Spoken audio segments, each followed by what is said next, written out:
Top quality और consistent performance के लिए सिर्फ सिल्वर पंप नाम याद रखना। ಬೆಂಗಳೂರಿನ ಭೂಗತಲೋಕದ ಮಾಜಿ ದೊರೆ ಮುತ್ತಪ್ಪ ರೈನ ಪುತ್ರನ ಮೇಲೆ ಗುಂಡಿನ ದಾಳಿ ಆಗಿರುವಂಥದ್ದು. ಸದ್ಯಕ್ಕೆ ನಾನು ಆ ಗುಂಡಿನ ದಾಳಿ ನಡೆದಂತಹ ಒಂದು ಸ್ಥಳ ಏನಿದೆ ಅಲ್ಲಿ ನಾನು ದೃಶ್ಯ ಸಮೇತವಾಗಿ ವಿವರಿಸ್ತಾ ಹೋಗ್ತೀನಿ. ರಿಕ್ಕಿ ರೈ ಏನು ಮುತ್ತಪ್ಪ ರೈ ಅವರ ಕಿರಿಯ ಪುತ್ರ ರಿಕ್ಕಿ ರೈ ಮೇಲೆ ಈ ರೀತಿಯಾದಂತಹ ಗುಂಡಿನ ದಾಳಿ ಇವತ್ತು ಮಧ್ಯರಾತ್ರಿ 12 ಗಂಟೆಯ ಸುಮಾರಿಗೆ ಆಗಿರುವಂಥದ್ದು. ಬಿಡದಿಯ ಮನೆಯಿಂದ ಆತ ಬೆಂಗಳೂರಿಗೆ ತೆರಳುವಂತಹ ಸಂದರ್ಭದಲ್ಲಿ ಆತನನ್ನು ಟಾರ್ಗೆಟ್ ಮಾಡಿದಂತಹ ದುಷ್ಕರ್ಮಿಗಳು ಈ ಗುಂಡಿನ ದಾಳಿ ನಡೆಸಿರುವಂಥದ್ದು.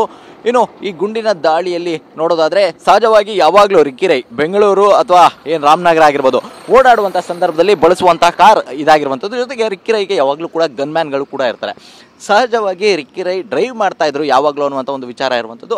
ಯಾವಾಗಲೂ ಆತನ ಡ್ರೈವ್ ಮಾಡೋದನ್ನೇ ಅಬ್ಸರ್ವ್ ಮಾಡಿರುವಂಥ ಒಂದಷ್ಟು ದುಷ್ಕರ್ಮಿಗಳ ಗುಂಪು ಈ ರೀತಿಯಾದಂಥ ಒಂದು ಕೃತ್ಯ ಎಸಗಿರುವಂಥದ್ದು. ಆದರೆ ಇವತ್ತು ರಿಕ್ಕಿ ರೈ ತಮ್ಮ ಚಾಲಕನ ಜೊತೆಗೆ ಅವರು ಬರ್ತಾ ಇದ್ರು. ಡ್ರೈವರ್ ಮುಂದಿನ ಸೀಟ್ನಲ್ಲಿ ಕುಳಿತುಕೊಂಡಿದ್ರೆ ರಿಕ್ಕಿ ರೈ ಹಿಂಬದಿಯಲ್ಲಿ ಕುಳಿತುಕೊಂಡಿದ್ರು.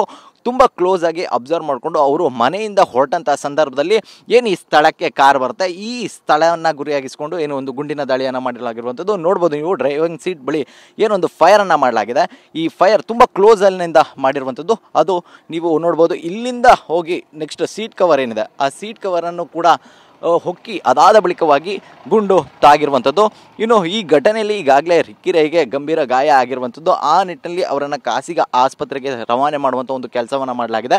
ಜೊತೆಗೆ ಯಾರು ಯಾವ ಉದ್ದೇಶದಿಂದ ಈ ಕೃತ್ಯವನ್ನು ಎಸಗಿದ್ದಾರೆ ಅನ್ನುವಂಥದ್ದು ಸದ್ಯಕ್ಕೆ ಅನುಮಾನ ಮೂಡಿರುವಂಥದ್ದು. ಇನ್ನು ಈ ಘಟನೆ ಯಾವಾಗ ಈ ರೀತಿ ಆಗುತ್ತೆ, ಅದಾದ ಬಳಿಕವಾಗಿ ರಿಕ್ಕಿ ರೈ ಕೂಡ ಹೊರಗೆ ಬರುವಂಥದ್ದು. ಅದಾದ ಬಳಿಕವಾಗಿ ಇಲ್ಲಿ ಮತ್ತೊಂದು ವೆಹಿಕಲ್ನ ಬಳಸ್ಕೊಂಡು ರಿಕ್ಕಿ ರೈನ ಯಾವ ಉದ್ದೇಶಕ್ಕಾಗಿ ಟಾರ್ಗೆಟ್ ಮಾಡಲಾಗಿದೆ. ಇನ್ನು ರಿಕ್ಕಿ ರೈ ರಿಯಲ್ ಎಸ್ಟೇಟ್ನಲ್ಲಿ ಗುರುತಿಸ್ಕೊಂಡಿದ್ದಾರೆ. ಜೊತೆಗೆ ಇತ್ತೀಚೆಗೆ ರಷ್ಯಾಗೆ ತೆರಳಿದ್ರು.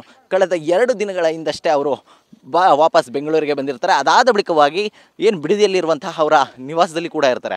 ಆದರೆ ನಿನ್ನೆ ರಾತ್ರಿ ಏನು ಬಿಡದಿಯಿಂದ ಬೆಂಗಳೂರಿಗೆ ಹೋಗಬೇಕು ಅನ್ನುವಂಥ ಸಂದರ್ಭದಲ್ಲಿ ಈ ರೀತಿಯಾದಂಥ ಒಂದು ಟಾರ್ಗೆಟನ್ನು ಮಾಡಿ ಗುಂಡು ಹಾರಿಸಿರುವಂಥದ್ದು ಸಾಕಷ್ಟು ಅನುಮಾನಕ್ಕೆ ಕೂಡ ಎಡೆ ಮಾಡಿರುವಂಥದ್ದು. ಸದ್ಯಕ್ಕೆ ಬಿಡದಿ ಪೊಲೀಸರು ಜೊತೆಗೆ ಸೋಕೋ ಟೀಮ್ ಸ್ಥಳಕ್ಕೆ ಭೇಟಿ ನೀಡಿ ಸಾಕಷ್ಟು ಒಂದು ಪರಿಶೀಲನೆ ಕೂಡ ಮಾಡಲಾಗಿರುವಂಥದ್ದು. ನಿಜಕ್ಕೂ ಈ ಕೃತ್ಯದ ಹಿಂದಿನ ಕಾರಣ ಏನು ಅನ್ನುವಂಥದ್ದನ್ನು ಈಗಾಗಲೇ ತನಿಖೆ ಮಾಡ್ತಾ ಇರುವಂಥದ್ದು.